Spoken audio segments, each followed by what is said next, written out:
Okay, time for this evening's story. Let's get into it.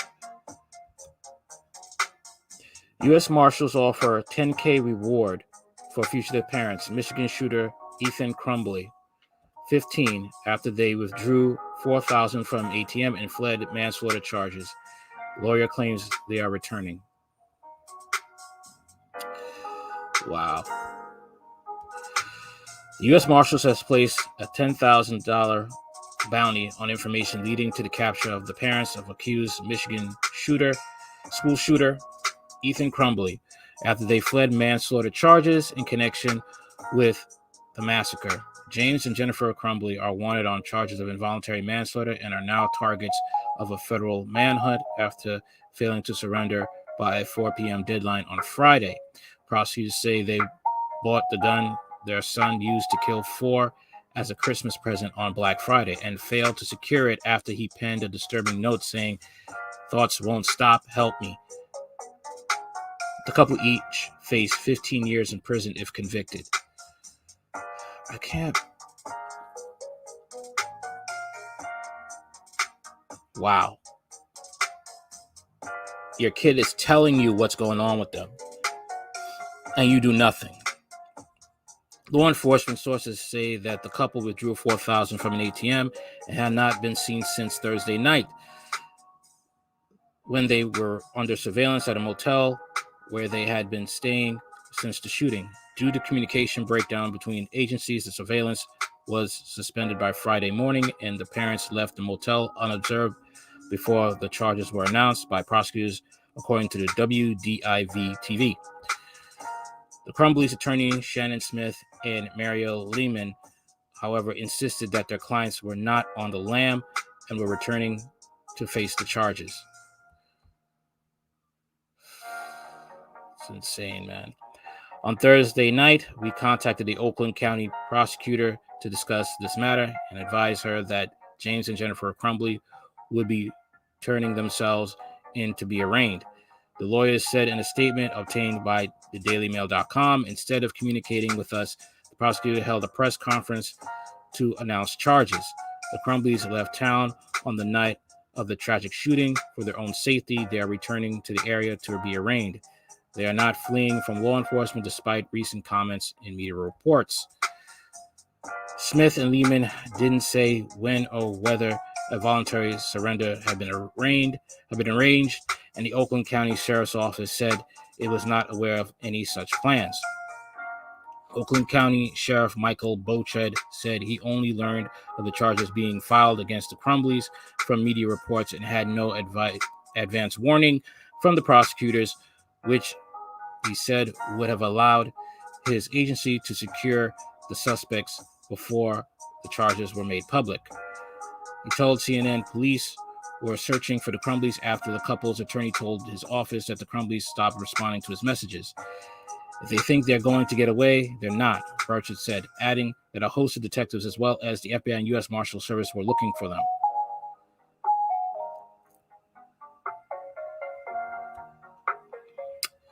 It's a sad thing, man. It really is, because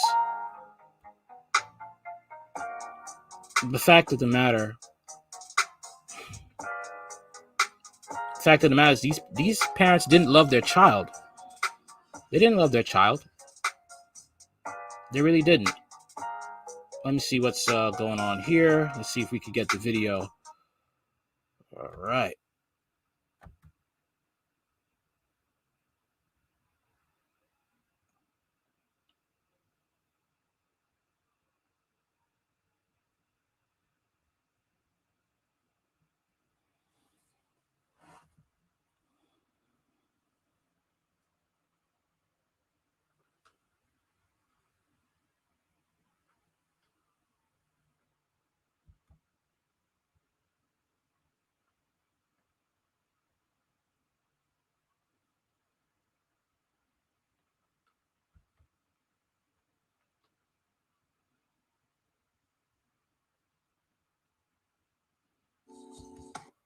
Let this ad go quick.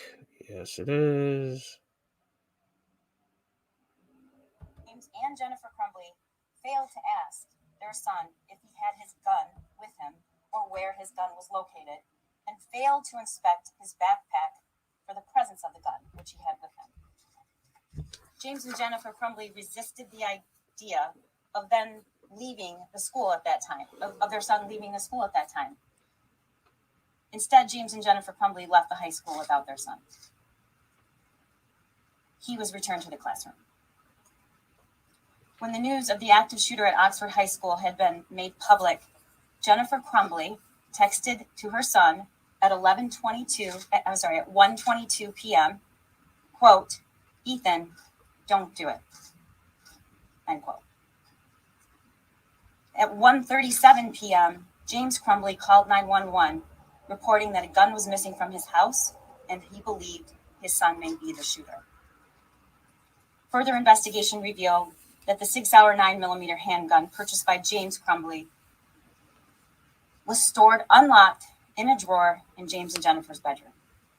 The gun recovered from the shooter at the school after the shooting was the same gun that was purchased by his father, James Crumbley, on November 26, 2021, in the presence of his son. All right.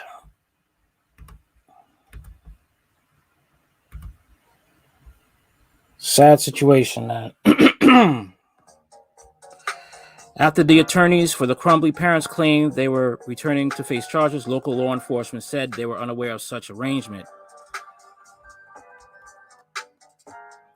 If they are, it's news to us.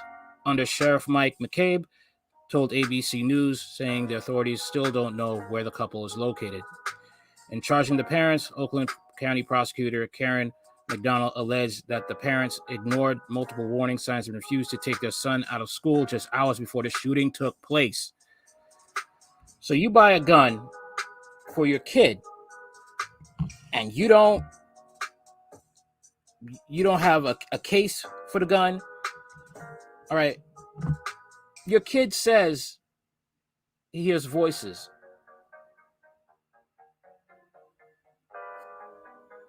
Come on.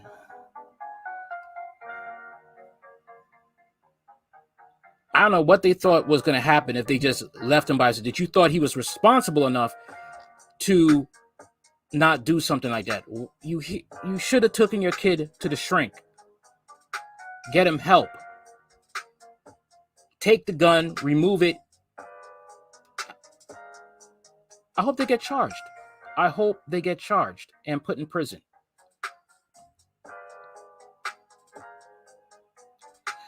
Jennifer bragged on social media about going out with Ethan to test his Christmas present, a 9mm handgun, just 3 days before the shooting at Oxford High School, and just 1 day after her husband James had purchased the gun for Ethan.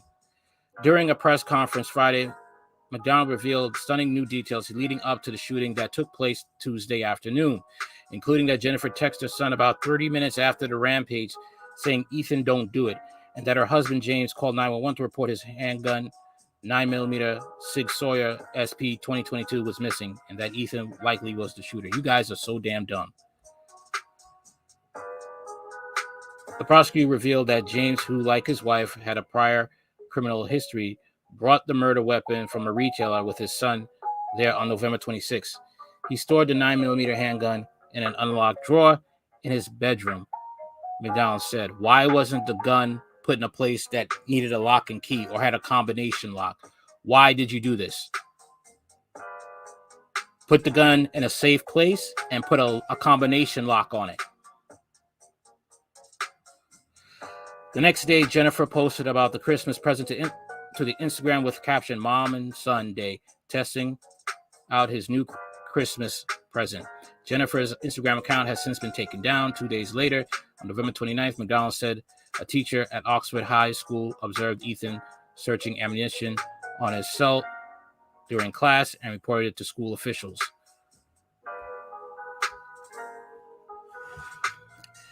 Ethan had a meeting with school administrators, and his mother, Jennifer, was contacted via voicemail by the school about her son's inappropriate internet search.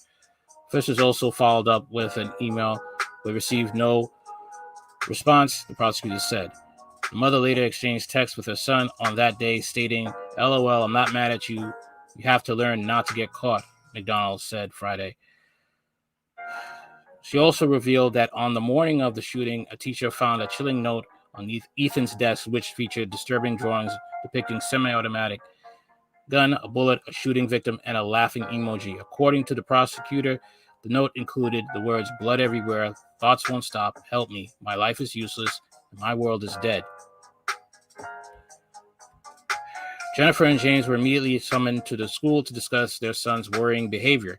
School counselor was able to obtain the note with the drawings, but McDonald said by then its contents had been altered.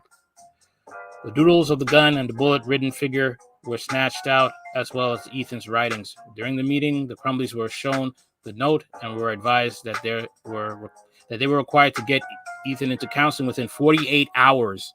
According to the counselor, the mother and father failed to ask Ethan if he had his gun with him or where the gun was, did not inspect his backpack. McDonald said the parents resisted the idea of pulling their son out of school at the time and left without him. You didn't really love your son. You don't love your son, or you wanted this to happen. Officials previously said at 12:51 p.m., Ethan walked into the bathroom at Oakland High School with a backpack, then emerged less than a minute later carrying a Sig Sauer handgun and opened fire.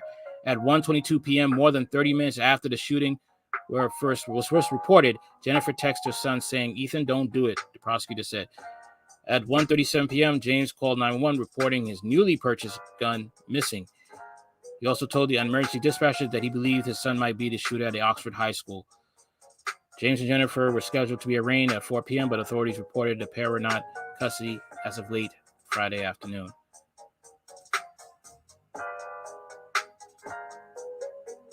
Charging documents allege that the parents caused the death of each of the four deceased victims by storing his or her firearm and its ammunition as to allow access to the firearm and ammunition by his or her minor child, or the grossly negligent behavior to exercise reasonable care to control his or her minor child as to prevent him from intentionally harming others or from so conducting himself so as to create unreasonable risk of bodily harm to others, knowing that he or she has the ability to control his or her child and knowing of the necessity and opportunity to do so.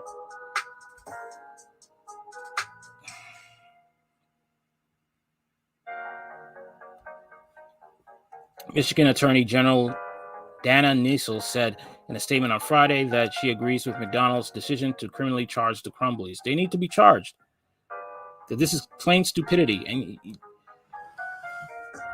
you just didn't want to take your kid to counseling. You didn't want to spend the money that would be needed to take care of your mentally ill son. That's the issue here. You didn't want to spend that money. That's it. You did not want to spend that money. That's the problem here. Pure laziness. I fully support Prosecutor McDonald's issuance of charges against Jennifer and James Crumbley. She wrote, demanding accountability of a child's parents under the circumstances presented is not just appropriate, it is crucial. Justice demands no less. My heart continues to go out to the families who lost their child in this unfathomable tragedy. We must not let this pass without properly addressing gun violence and responsible gun ownership. Under Michigan law, an involuntary manslaughter charge can be pursued if prosecutors believe someone contributed to the situation where probability of harm or death was high. The parents were the only individuals in the position to know the access to the weapons, McDonald said Thursday. The gun which Ethan's father, James Crumbley, had purchased 4 days before the rampage seems to have been just freely available to that individual. These charges are intended to hold the individuals who contributed to this tragedy accountable and also send a message that gun owners have a responsibility. When they fail to uphold that responsibility, there are serious and criminal consequences. Ethan has been charged as an adult with 24 crimes, including murder, attempted murder, and terrorism for the shooting on Tuesday. The school shooting, the deadliest in the U.S. since 2018, claimed the lives of Tate Mears, 16, Hannah St. Juliana, 14, Madison Baldwin, 17, and Justin Schilling, 17. 7 more people were injured. 3 were in hospitals in stable condition. At arraignment in Pontiac, Michigan, on Wednesday, Ethan sat mum, masked, and suited in a heavy suicide prevention vest, while attorneys and parents joined in by video conference. The team was charged as an adult because the crimes are serious and the attack was premeditated. Prosecutors described watching horrific surveillance video footage of the shooting. What's depicted on video, honestly, Judge, I don't have the words to describe how horrifying that was, Assistant Prosecutor Mark Keese told a judge on Wednesday. Keese said the video of the attack showed Crumbley enter the bathroom at the school with a backpack before he emerged with a handgun. At that point, he deliberately aimed the gun at students and began firing at students. After students started running, he continued down the hallway, pointing a gun and firing at them and firing in classrooms and at students who were unable to escape. He methodically and deliberately walked down a hallway, aiming the firearm at students and firing. After children started running away from the defendant, he continued down the hallway, again to deliberate and methodical pace, pointing and aiming inside classrooms and at students who hadn't had the opportunity to escape. Crumbley had been charged with 4 counts of murder and 1 count of terrorism. He's being charged as an adult. Here are some text messages. How is Melania going to leave him? LMFO. Christy Gay Brown. Idiots are out in force in Florida. If he gone back to New York, there would be riots. Trump will protect our Second Amendment. I want my child to get a gun. Oh boy. Jacob. Wow.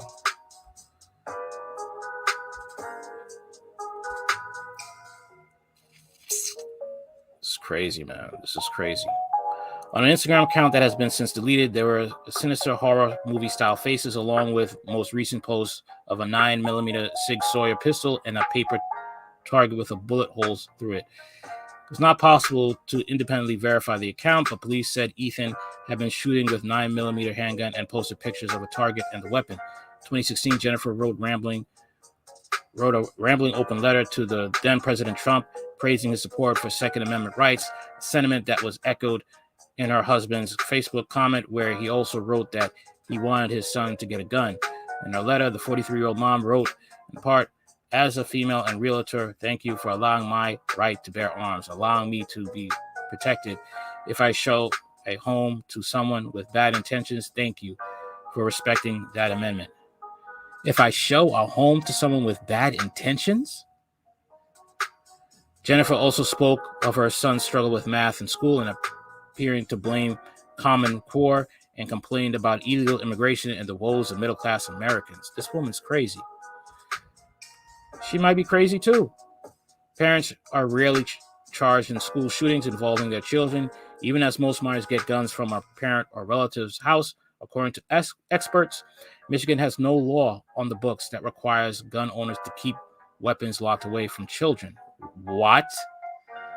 McDonald, however, suggested there's more to build a case on.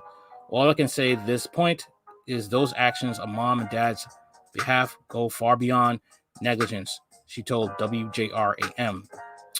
We obviously are prosecuting the shooter to the fullest extent.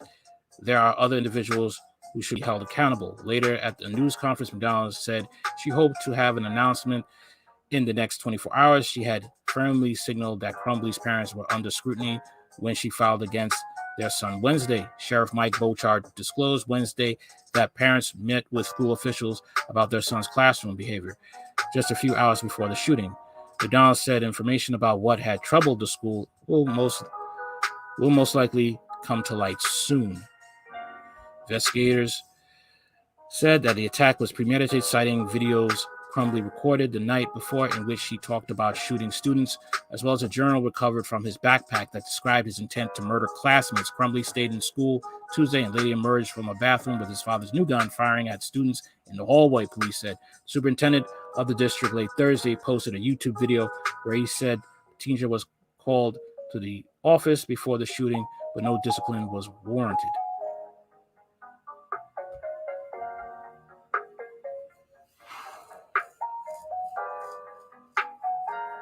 That's insane, man.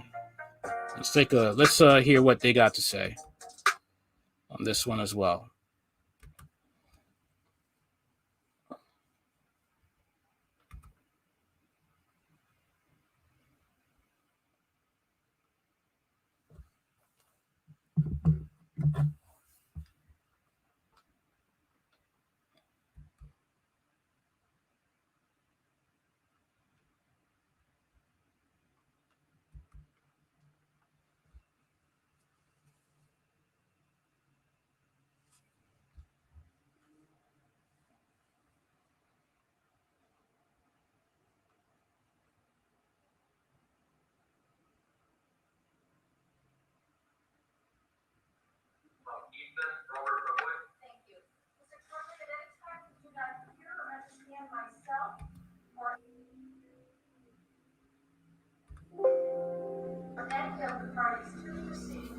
Please let the court know. Yes. Mr. Kozak, have you had enough time to talk to your client, as well as with Ms. Patton, along with Mr. Crumbley's parents, to proceed with an arrangement? Yes, Your Honor, I appreciate Ms. Patton's presence as well as Mr. Crumbley's parents. I appreciate the court's time and allowing us to get acquainted. Mr. Crumbley was present for the swear to. For purposes of arraignment, the court wants me to proceed, I can at this point in time. Yes, okay, great. So then I'm going to, Mr. Crumbley, I'm going to advise you of your rights. Look at the statute, and that's MCL 764.27A. I spoke with Lieutenant Tim Willis, who is the officer in charge and did swear to this afternoon. He has confirmed that the Oakland County Jail can house this defendant in a location out of sight and sound from adults, and that's the standard in the statute, Judge. The Oakland County Jail is better equipped to handle this situation. They have done so in the past. They have done so in conformance with the statute. It is a more secure location, and I would ask that this court find that this defendant's conduct is a menace to juveniles by evidence of the simple fact that he targeted juveniles in this offense. Count one is a charge of terrorism via murder, Judge, and the evidence that will come out of the preliminary examination and the subsequent trial will show that this was a planned event, it was methodical in its operation, and it was done so to terrorize and intimidate others in the community, Judge. I do believe the Oakland County Jail is the appropriate location to house the defendant. Thank you. Thank you. As it relates to that issue, Mr. Kozak in the past. Thank you, Your Honor. All due respect to Mr. Hughes, Your Honor, I want to remind the court, and the court doesn't need to remind you, that these are allegations. He has not been found guilty of these issues that was charged yet. And I'm asking the court to, I'm objecting to the transfer at this point in time. I think the Children's Village is more than capable of monitoring them and maintaining the safety of the other residents of that facility. And I think at this point, if the court is going to consider this motion, I would ask the court to perhaps hold the ruling in abeyance until after the preliminary examination, at which point the court will have had a chance to have taken sworn and heard sworn testimony regarding these issues. Regarding the issue itself, or regarding the fact that it shouldn't be moved? Regarding the incident itself, Your Honor, and because I believe that's what the prosecution is using as a reason for the transfer in of itself. That's evidence of the need to transfer. Thank you. Your Honor, just very briefly, this court has already found that the proof is evident under 6.909. And I know this is a preliminary showing. Obviously, the defense has not had the opportunity to review discovery, neither has this court. However, it is alleged in these 24 counts that this defendant didn't commit first-degree murder on anybody, but he targeted other juveniles. And I believe that 6.909 subparagraph B is written specifically for a situation such as this. The Oakland County Jail is the appropriate location for this individual, Judge. It is, like I said, well equipped for this. They have the ability to keep this defendant separate from both sight and sound of other adults. This is appropriate in these certain circumstances, Judge. Yeah, I concur in Mr. Kozak's argument. I will advise the court that as Mr. Ethan Crumbley's juvenile attorney, I did have an opportunity to speak again with Mr. Ethan Crumbley at the juvenile facility, Children's Village, as well as the individuals who are supervising Mr. Crumbley, Ethan Crumbley. This is a felony punishable by life without parole for a minimum of 25 to 40 years and a maximum sentence of at least 60 years. Reimbursement to government expenses incurred for this violation. This is otherwise known as terrorism causing death. Count 2 indicates that on that same date and time, November 30th, 2021, Ethan Robert Crumbley did deliberately with the intent to kill and with premeditation, kill and murder one Madison Baldwin, contrary to MCL 750.316. This is a felony that is punishable by life without parole for a minimum sentence of 25 to 40 years and a maximum sentence of at least 60 years. otherwise known as a homicide or murder in the first degree, premeditated, being a juvenile defendant. Count 3 alleges that on November 30th, 2021, Ethan Robert Crumbley did deliberately with the intent to kill with deadly premeditation, kill and murder one Tate Meyer, contrary to MCL 750.316. This is a felony punishable by life without parole for a minimum sentence of 25 to 40 years and a maximum sentence of at least 60 years, also known as homicide, murder first degree, premeditated by a juvenile defendant. Count 4 alleges that on November 30th, 2020.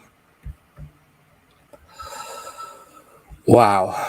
He is going to die in prison. That is just, and none of this had to happen, man. None of this had to happen if he had responsible parents. If he had responsible parents, he wouldn't be going through this. He wouldn't be going through this at all, but they didn't give a damn about him. They didn't. Tim Throne, leader of Oxford Community Schools, said the high school looks like a war zone and won't be ready for weeks. But he repeatedly credited students and staff for how they responded to the violence. To say that I am still in shock and numb is probably an understatement. These events that have occurred will not define us, Throne, grim-faced and speaking slowly, said in a 12-minute video. I want you to know that there's been a lot of talk about the student who was apprehended, that he was called up to the office and all that kind of stuff. No discipline was warranted, Throne said.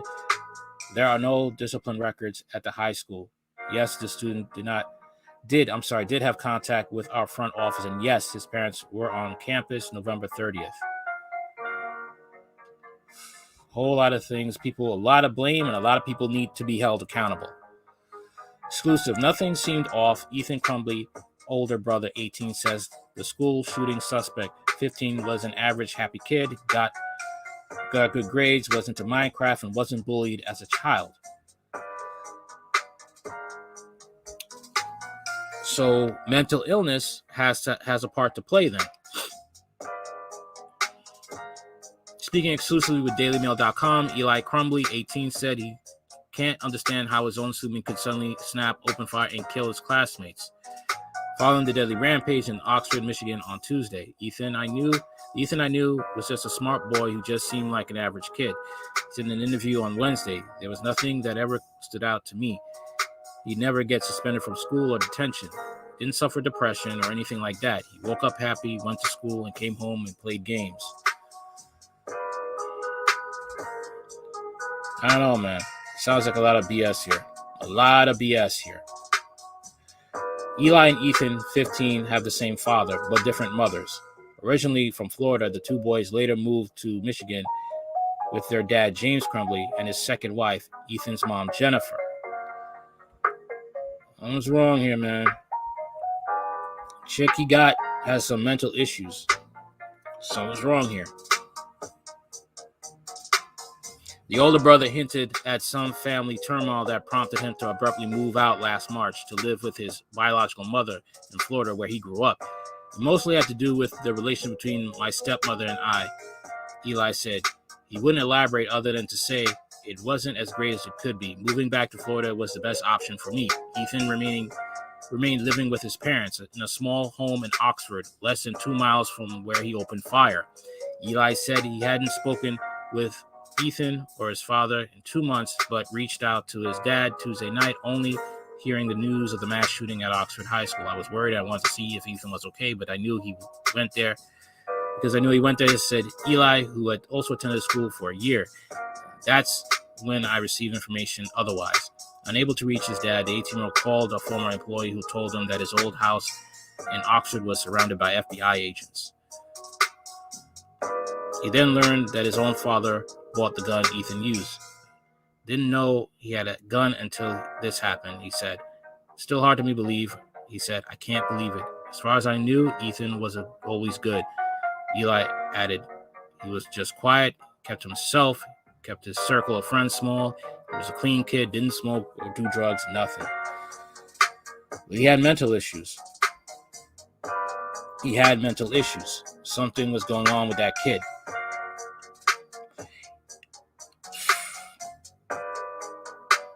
And he got good grades, Eli said. He wanted to be an archaeologist. When I was living there, nothing seemed off, he continued. We just walked to the bus stop in the morning to go to school. Come home, maybe played some football outside or basketball. We just chill, wouldn't do much. Ethan was on the bowling and soccer teams in middle school, he said, but didn't play team sports in high school. He said his brother's biggest hobby was video games, which he'd play at night. His favorite was Minecraft. I asked whether he knew of any other problems Ethan was experiencing. Eli noted that he had an aunt who died a couple of months ago and that Ethan recently lost his pet dog, Tank. I really don't know what the reasoning was behind this, Eli said. He was surprised to hear that bullying maybe have been a factor. Ethan wasn't ever bullied as a child, according to Eli. I would like to talk to him, he said, but I don't think something like that is going to happen for a while.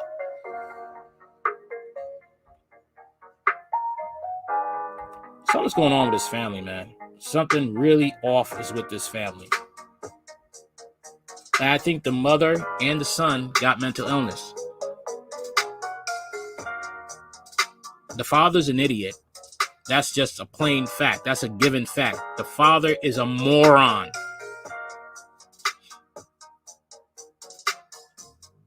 And I hope they get the book thrown at them. All right. Like, share, comment, and subscribe. Anything else you want to know about the channel, it's in the description box. Once again, like, share, comment, and subscribe. Later.